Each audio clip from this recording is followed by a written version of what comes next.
Haunted school staff room. GSM public school Nainital का एक बहुत ही फेमस स्कूल था। वहां बहुत ही रेप्यूटेड घर के बच्चे पढ़ते थे। उस स्कूल का पूरे नैनीताल और आसपास वाले एरिया में बहुत नाम था। इसलिए रंजना वहां एज अ टीचर जॉब करना चाहती थी। रंजना साइंस की टीचर थी और वो 6th to 8th क्लास को साइंस पढ़ाया करती थी और वो बहुत वक्त से जीएसएम पब्लिक स्कूल में जॉब ट्राई कर रही थी।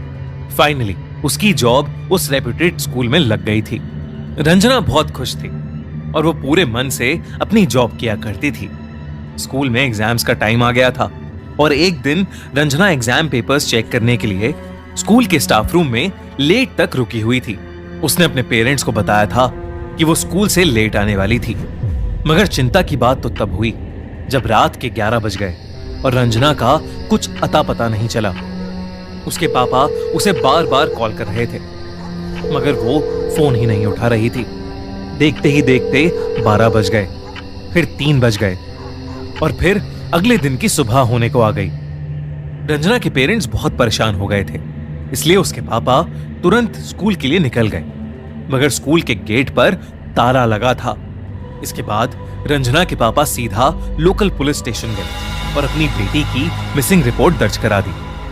ये सब अभी चल ही रहा था कि रंजना के पापा को उसके स्कूल के स्टाफ रूम वाले नंबर से एक कॉल आया। उन्होंने तुरंत फोन उठाया और उनके पैरों तले जमीन खिसक गई। वो पुलिस को लेकर फौरन स्कूल के लिए निकल गए।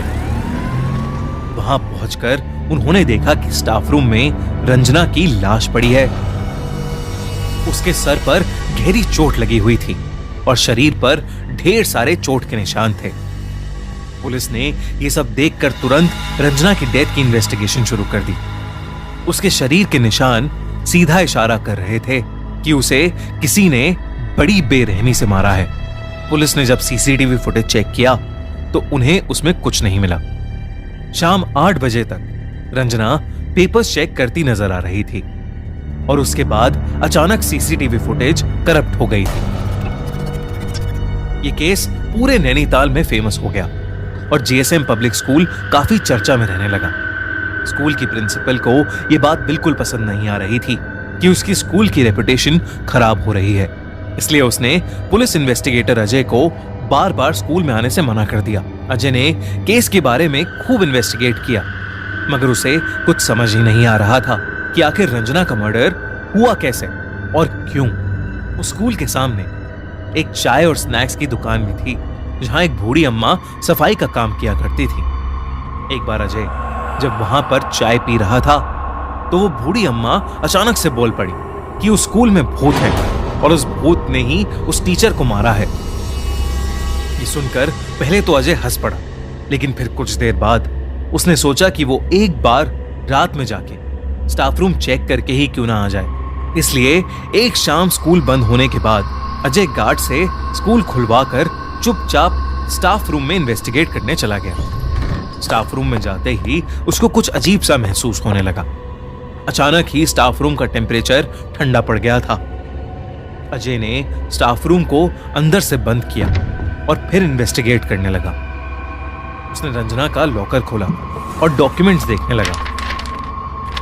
तभी स्टाफ रूम की सारी लाइट्स फ्लिकर करने लगी। अजय ने ट्यूबलाइट थोड़ी घुमाई ताकि लाइट फ्लिकर होनी बंद हो जाए और वो जलबुझ बंद भी हो गई। इन सब पे ध्यान न देता हुआ अजय दोबारा अपना काम करने लगा कि तभी रूम में लगी ट्यूबलाइट ब्लास्ट हो गई और पूरे स्टाफ रूम में अंधेरा छा गया।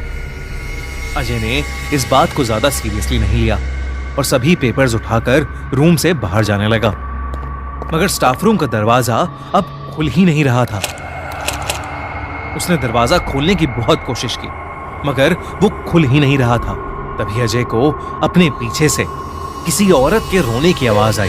वो पलटा और उसका दिल बुरी तरह दहल गया। एक औरत दीवार की तरफ मुंह करके जमीन पर बैठी रो रही थी। अजय की धड़कनें ये देखकर बहुत तेज हो गई थीं, क्योंकि पूरे स्कूल में उसके अलावा कोई था ही नहीं। वो पूरी जान लगाकर दोबारा दरवाजा खोलने की कोशिश में लग गया मगर अगले ही सेकंड वो बर्फ सा वहीं जम गया। वो धीरे से मुड़ा तो उसने देखा कि वो औरत ठीक उसके पीछे छत से उल्टी लटकी हुई है। जब उसने ध्यान से उसका चेहरा देखा तो उसकी आंखें फटी की फटी रह गईं। वो औरत कोई और नहीं बल्कि रंजना ही थी। उसकी आत्मा उसी स्टाफ रूम में कैद थी। देखते ही देखते रंजना की आत्मा छत से ही फ्लोट करते हुए उसी कोने में चली गई जहां वो बैठकर रो रही थी। उसने जैसे ही रंजना की आंख में आंख मिलाई, रंजना जोर से चिल्लाई और फिर हवा में कहीं गायब हो गई। अजय उस कोने की तरफ गया तो उसने देखा कि स्टाफ रूम की वो दीवार लकड़ी से बनी थी, जबकि बाकी दीवारें सीमेंट से बनी थीं। अजय ने तुरंत वो दीवार तोड़ दी। जो उसने वहां देखा वैसा कुछ उसने आज तक कभी नहीं देखा था। उस दीवार के अंदर इंसानी हड्डियां पड़ी थीं। उन हड्डियों के ऊपर खून लगा था और पास में ही एक गुड़िया रखी थी जिसके गले पर इंसानी बाल बंधे थे। सबसे चौंका देने वाली बात तो यह थी कि उस गुड़िया के नीचे एक तस्वीर रखी थी। वो तस्वीर किसी और की नहीं बल्कि रंजना की ही थी। किसी ने रंजना को मारने के लिए और उसकी आत्मा को ट्रैप करने के लिए काला जादू किया था। अजय ने तुरंत गार्ड से पता किया कि स्टाफ रूम की लास्ट रेनोवेशन कब की गई थी। तो गार्ड ने उसे बताया कि कुछ हफ्ते पहले ही स्टाफ रूम की दीवारों पर पेंट किया गया था। अजय ने गार्ड से रेनोवेशन कराने वाले ठेकेदार का नंबर लिया और उससे पूछताछ की। पूछताछ में पता चला कि रेनोवेशन का ऑर्डर तो प्रिंसिपल ने दिया था, मगर जीएसएम पब्लिक स्कूल के साइंस टीचर अनेक घोष काम के बीच में बहुत बार स्टाफ रूम में आया करते थे। एक दिन वो ही प्रिंसिपल से साइन डॉक्यूमेंट लाए जिसमें लिखा था कि स्टाफ रूम की एक दीवार को लकड़ी का बनाया जाए। इंस्पेक्टर अजय ने तुरंत अनीक को अरेस्ट कर लिया। शुरू में तो अनीक ने कुछ नहीं बोला, मगर सख्ती करने पर उसने अजय को सब कुछ सच बता दिया। धीरे धीरे अनीक रंजना को पसंद करने लगा था, मगर रंजना को उसमें कोई इंटरेस्ट नहीं था। धीरे धीरे अनीक की फीलिंग्स उसके सर पर चढ़ने लगी थीं और वो रंजना के पीछे हाथ धोकर पड़ गया था। एक दिन जब उसने देखा कि रंजना किसी दूसरे लड़के से हंस खेल कर बात कर रही है तो अनीक गुस्से से पागल हो गया। जिस दिन रंजना स्कूल में देर तक रुकी थी, उस दिन छुट्टी के बाद अनीक भी स्कूल में छुपा बैठा था। वो स्टाफ रूम में गया और रंजना से जबरदस्ती करने लगा।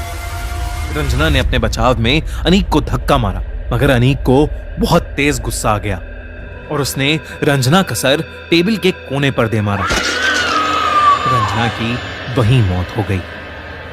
इसके बाद अनीक ने उस लकड़ी की दीवार के पीछे कुछ काला जादू करने का सामान छुपा दिया ताकि वो रंजना की आत्मा को वहीं ट्रैप कर सके और जब भी उसका मन चाहे वो उसे जाकर देख सके। अनीक की बड़ी बहन काला जादू करना जानती थी और अनीक ने उसी से ये सब करना सीखा था।